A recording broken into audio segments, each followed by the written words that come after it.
Capital Social. Estamos de volta. Quem nos visita hoje é Jair Bastos de Souza, secretário municipal de Esporte e Lazer. Jair, o Fundel. Hoje o Fundel está muito exposto na mídia, né, pelo excelente apoio que tem proporcionado a diversos segmentos do esporte. Tu poderia falar sobre esse importante fundo pelo desenvolvimento, pelo apoio do esporte amador? Sem dúvida. O Fundo Municipal de Desenvolvimento do Esporte e do Lazer, eu diria que é a principal ferramenta do Poder Público Municipal, da administração José Ivo Sartori, no sentido de alcançar recursos para aquelas entidades, aquelas pessoas, a comunidade esportiva, enfim, de Caxias do Sul, que fazem o esporte e o lazer nessa cidade. Então nós, através do Fundel, beneficiamos clubes, associações, ligas, beneficiamos equipes representativas da cidade, no sentido de proporcionar a eles condições financeiras de desenvolver os seus projetos. Nós temos 3 áreas de atendimento. A linha educacional, que são para pessoas físicas que desenvolvem projetos desde do esporte de formação, como yoga, como ginástica no bairro, entre outras atividades. Projetos importantes na área das pessoas portadoras de deficiência física. Nós temos ainda a segunda linha de financiamento, que é a linha dos eventos realizados em Caxias do Sul, por exemplo, um campeonato municipal de futebol de salão promovido pela Liga de Futebol de Salão. Nós podemos proporcionar também condições para que seja realizado aqui na cidade, e vamos fazer isso através do Fundel neste ano 2007, condições para que sejam realizados aqui campeonatos sul-americanos de, por exemplo, levantamento de peso, né? Entre outras atividades. Então, todos os eventos que são realizados em Caxias do Sul, via de regra, contam com o apoio da Prefeitura através do Fundo Municipal de Desenvolvimento do Esporte e Lazer.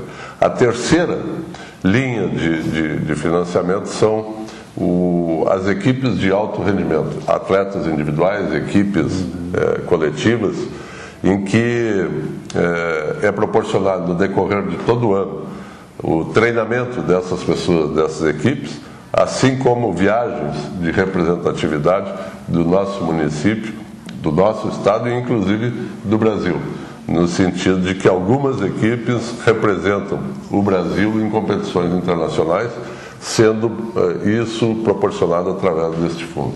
Nós este ano estamos beneficiando 112 projetos que são avaliados, aprovados pela Comissão de Avaliação e Seleção, composta por membros da Secretaria de Esporte e Lazer, por membros da comunidade, representando órgãos como o Conselho Municipal de Desporto, representando órgãos como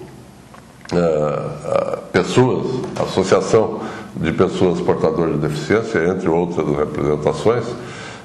Nós estaremos beneficiando 112 projetos escolhidos por essas pessoas, num total de investimento do Poder Público na ordem de R$855 mil.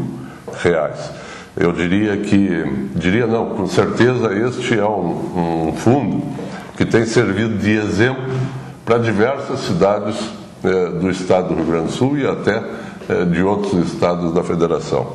Porque senão vejamos que Caxias tem sido pioneira nesse sentido, proporcionando a essa comunidade esportiva meios de realizar os seus projetos. Muito importante, né, esse trabalho de fomentar essa produção de atletas aí da nossa cidade. Quero te agradecer ter vindo, aceitado o nosso convite, e quero te deixar os instantes finais para a tua mensagem aos telespectadores. Eu diria que nós temos aqui em Caxias excelentes praças esportivas à disposição da nossa comunidade, parques, praças, quadras esportivas, o próprio enxutão, campo municipal, entre outros. Então, nós temos uma população bastante voltada para a questão do esporte, especialmente a questão do lazer, e isso é de fundamental importância para o desenvolvimento de uma sociedade. Então deixo a mensagem aqui de que praticar esporte ou fazer o seu lazer esportivo é bastante saudável, auxilia na saúde, auxilia na qualidade de vida das pessoas e afasta eventualmente algumas faixas etárias, como jovens, por exemplo, afasta do mau caminho, digamos assim. Ok, muito obrigado. Falei com Joel Bastos de Souza, que é secretário municipal de Esporte e Lazer. Nesta segunda-feira foi celebrada a missa em homenagem aos 100 anos dos laçalistas no Brasil. Nós acompanhamos o evento. Confira. Estamos aqui com o prefeito José Ivo Sartori. Prefeito, qual é a sua mensagem em relação aos 100 anos dos laçalistas no Brasil? Olha, eu acho que é uma história muito bonita, uma trajetória importante para a educação brasileira, de uma comunidade religiosa que, quando não tinha ninguém para educar, eram os únicos que faziam isso. E no começo do século passado vieram trazer essa esperança. Como diz, enquanto tiver um raio de luz, sempre tem uma esperança. Mas que, acima de tudo, os laçalistas deram um exemplo de dedicação, de formação. Tive grandes amigos no meio deles. O primeiro colégio que eu visitei, chegando a Caxias do Sul, em 1965, quando o irmão Inácio ainda era vivo, Popular e Nação. Hoje o irmão Ângelo Dalmas, meu amigo, que está muito doente também, mas acho que o exemplo precisa ser gratificado. E eu sempre digo, une mais uma gota de mel do que um balde de fel. Assim como acredito que um dia o exemplo gratificante daqueles que ensinaram, daqueles que estão educando, acredito eu, vão nos ajudar a construir uma outra cultura, a cultura do ensinamento, cultura da paz, cultura da não violência, mas acima de tudo, o da dedicação e de fazer sempre a boa intriga através do processo educativo, como os laçalistas fizeram. Estamos aqui com o irmão Léo Knapp, que é o diretor do La Salle. Qual é que é a sua mensagem em relação aos 100 anos dos laçalistas no Brasil? Primeiro momento, nós celebramos aqui e agradecer a Deus esses 100 anos que nós tivemos de atuação no Brasil. Então é uma mensagem assim de otimismo, de expectativa, de esperança, de futuro. Porque uma instituição que tem 100 anos no Brasil é sinal que ela tem base sólida, que tem expectativas muito positivas. Nós, nesse sentido, estamos muito felizes comemorando essa data no dia de hoje. Professora Liane, o que significa 100 anos dos laçalistas no Brasil? Bom, eu diria que esses 100 anos de La Salle no Brasil significa muito para a educação nacional e a nível municipal também, tendo contribuído para a formação de inúmeras pessoas, entre elas muitas pessoas de renome, né, muitos políticos da região,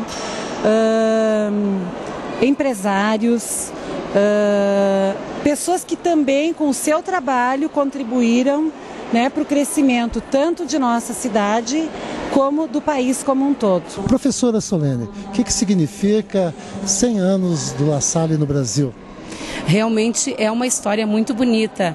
Acredito que muita garra, muita determinação eles tiveram para fazer uma obra tão bonita acontecer nesses 100 anos de história laçalista no Brasil e de maneira especial na nossa cidade, né? Caxias do Sul. E eu com muito orgulho faço parte dessa história e para mim realmente é uma grande significação fazer parte de uma comunidade laçalista onde se preza muito os valores do fundador, São João Batista de La Salle, tendo como princípio fundamental a frase tema dele que é a ternura de mãe e a firmeza de pai.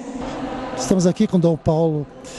Dom Paulo, qual é a sua mensagem em relação a essa data tão importante, celebrada no dia de hoje, 100 anos dos laçalistas no Brasil? Certamente é uma mensagem de alegria e de esperança. Nós não podemos contabilizar tudo o que significam esses 100 anos de trabalho, de frutos, também de lutas que significaram e dos frutos que nós colhemos.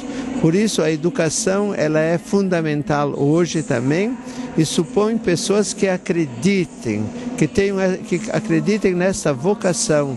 Os irmãos têm uma vocação especial, isso é um chamamento para dedicar o melhor de sua vida para a educação. Mas as vocações são muitas. Todo pai, toda mãe também tem vocação para educador. E muito mais também todos os professores e as professoras. Hoje nós compreendemos que a educação não é obra nem de quem dá aula, nem de quem é família. Toda a sociedade tem esse encargo. Temos o prazer em receber em nossos estúdios o irmão Álvaro Verman, que é diretor do Colégio do Carmo e vai falar-nos sobre a história dos irmãos La Salista no Brasil. Irmãos La Salista, que no próximo dia 19 completa 100 anos que chegaram ao Brasil. Seja bem-vindo, irmão Álvaro, é um prazer tê-lo conosco. Para mim também é um prazer, boa noite, estar aqui com vocês e colocar para todo o povo de Caxias do Sul um pouco da nossa história, né? Certamente é um fato importante para a congregação e também para o povo de Caxias, que usufrui também dessa chegada dos irmãos no Brasil, né? Para começar, irmão Álvaro, poderíamos abordar aqui a questão histórica, as origens do La Salistas. O senhor poderia abordar esse ponto? Bom, a congregação do La Salista surgiu no ano de 1680, na França. O nosso fundador, João Batista de La Salle, né? um padre que via nas crianças, né, que não tinham educação, uma forma de fazer seu trabalho, né? Seu trabalho dentro da igreja, da comunidade. Se nós olharmos a história da educação naquela época, a educação não era vista com os olhos que era visto hoje, né? Era privilégio de algumas pessoas. Então La Salle, ele percebe que ele pode contribuir, né, com as pessoas através da educação. Então ele junta um grupo de professores, o magistério era uma atividade de homens, né, professores homens, e começa então a trabalhar com esses homens para primeiro torná-los professores e depois que eles então fossem professores dos alunos na cidade de Reims, na França, né? Fica mais ou menos uns 100 quilômetros de Paris, na França. Ele foi canonizado, foi em 1900, né? Foi proclamado santo, né? Certo. Então, nós hoje chamamos de São João Batista de La Salle, né? Mas na época era só João Batista de La Salle. Então, e ele, com esse grupo, aos poucos, esse grupo se torna uma congregação, né? Eles eram um grupo de professores e esse grupo, então, torna uma congregação religiosa. E a partir disso, então, você começou a formar. E no ano de 1902, 1903, começou a negociação desses irmãos franceses virem para o Brasil. E que se concretizou no ano de 1917. Os irmãos então vieram para o Brasil.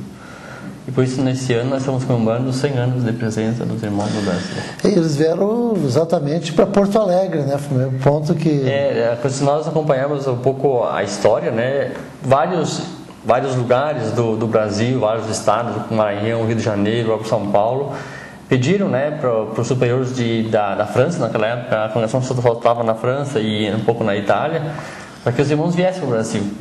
E por uma coincidência, ou pelos fatos, né, coincidirem melhor, né, acabaram vindo para Porto Alegre, bem numa época em que havia uma perseguição dos irmãos nas congregações religiosas da França. Então parecia que não tinha mais lugar lá para as congregações religiosas, aí os religiosos tiveram que sair de lá para muitos lugares. E Porto Alegre, né, foi um lugar escolhido. E no dia 19 de março eles chegaram então a Porto Alegre. O primeiro grupo eram 3 irmãos, logo alguns dias depois chegaram outros 9, né? Então formaram esse grupo que começaram então as obras da Salistas aqui na Alemanha. Durante esses 100 anos, esse século, irmão, quais as obras, assim, qual é a participação hoje em nível nacional dos irmãos laçalistas?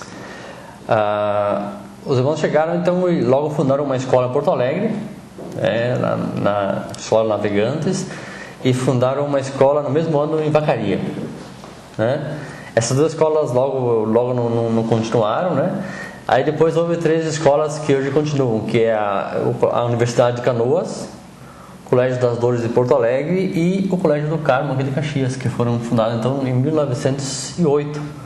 Então essas 3 obras no próximo ano estarão completando 100 anos de existência, essas 3 escolas, né? E logo então os irmãos que vieram da França, aquele grupo, e logo se juntaram também outros irmãos, outros 20 irmãos de outros países da Europa, Holanda, Alemanha. Então logo se formou um grupo bom de irmãos. Então a congregação se espalhou rapidamente pelo Rio Grande do Sul, Santa Catarina, Rio de Janeiro, São Paulo, Minas Gerais. E ultimamente também nós temos no Amazonas, Manaus, Maranhão, Estados do Norte, e inclusive nós temos um colégio com 2 comunidades de irmãos em Moçambique, na África, que são irmãos brasileiros aqui de Porto Alegre, que trabalham em Moçambique, na África, né? No ano de 1958, é que não sou muito bom em números, né? Acho que foi em 58 por aí, houve uma separação, né? Então os irmãos brasileiros dividiram em 2 províncias, que ainda se diz hoje, né? Então tem o grupo de Porto Alegre, nós temos parte, e tem um grupo em São Paulo de irmãos, né? Essas 2 organizações distintas, chamam de 2 províncias, uma em Porto Alegre e outra em São Paulo. E hoje são praticamente 40 colégios que nós temos no Brasil, né? Mas também tem atuação no ensino superior. Isso, nos últimos anos então você começou a trabalhar com o ensino superior. Temos em Canoas, onde La Salle, temos Rio de Janeiro, tem outra universidade, e em Manaus também temos uma universidade, e em Brasília também temos uma universidade, mas é em conjunto com outras congregações religiosas. Tivemos uma missa ontem na Catedral sobre essa questão dos 100 anos dos laçalistas no Brasil. No ano que vem, nós vamos ter aí os 100 anos do Colégio do Carmo, então? Isso. Então, em todo o Brasil houve essa comemoração, né? No dia 19, se programou em todos os lugares onde os irmãos estão presentes uma missa celebrativa, né? Então, sempre que os irmãos chegavam ao lugar, se nós pegarmos um pouco a história de Caxias, a primeira coisa que os irmãos faziam era ir até na igreja, que eles vinham através de um convite de uma paróquia, de uma diocese, né? E ali fazer a sua oração de agradecimento, né? Então a nossa forma de agradecer foi então marcar essa celebração em todos os lugares, em todas as comunidades onde que existem colégios. Houve uma missa então nesse dia 19, né? Na mesma hora, 19 horas, em todos os lugares celebrativos. E aqui na Catedral de Caxias também fizemos essa missa então nesse dia. Que bom. Vamos falar um pouco aí sobre o La Salle. Como é que está o La Salle? La Salle, que é a mais tradicional escola aqui de Caxias do Sul. O colégio La Salle Carmo. O La Salle Carmo. La Salle Carmo, né? Nós temos as duas comunidades, né? O colégio La Salle e La Salle Carmo. Muitas pessoas confundem um pouco, né? Que no começo só era o colégio do Carmo e existia o colégio La Salle, né? Certo. Depois, como nós começamos toda a questão de trabalhar em rede, né? Aí se incluiu também o nome, né? Mas sempre as duas escolas fizeram parte da mesma congregação, né? Inclusive o Colégio La Salle da São Peregrino, foi uma obra a partir dos ex-alunos do Colégio do Carmo, né? Eles então viram que havia necessidade de uma vila de Caxias, que hoje em dia não é mais, né? Já é também o centro do São Peregrino, né? Mas desse trabalho, né? E o Colégio do Carmo então tem toda essa tradição, né? De 99 anos de história, de construção. Claro que hoje em dia já mais inserido dentro de um contexto de trabalho onde que existe uma concorrência, existe todo um trabalho empresarial, uma necessidade de nós mostrarmos também serviço, coisa assim, né? Daí o Carmo deixou de ser a única escola ou uma das poucas escolas de Caxias e entrou dentro de um conjunto, né, de escolas particulares de Caxias. Mas nem por isso nós deixamos de ter qualidade, de sermos uma escola referência, né, com trabalho sério. Inclusive nesse ano nós estamos inovando, né, quando nós começamos o turno integral, né. São crianças que passam todo dia na escola, estudando, tendo a mais diversa formação e especialmente tendo a formação laçalista, né? Que é essa formação integral onde a criança vai crescendo como um todo, né? Não só no aspecto intelectual, mas outros valores nos valores cristãos, nos valores da convivência, do sentido de ser comunitário, todas essas questões. Ok, estou falando com o irmão Álvaro Verman, que é diretor do Colégio do Carmo, sobre a história dos irmãos La Salisa no Brasil. Nós vamos a um breve intervalo e já voltamos para concluir essa entrevista. Capital Social.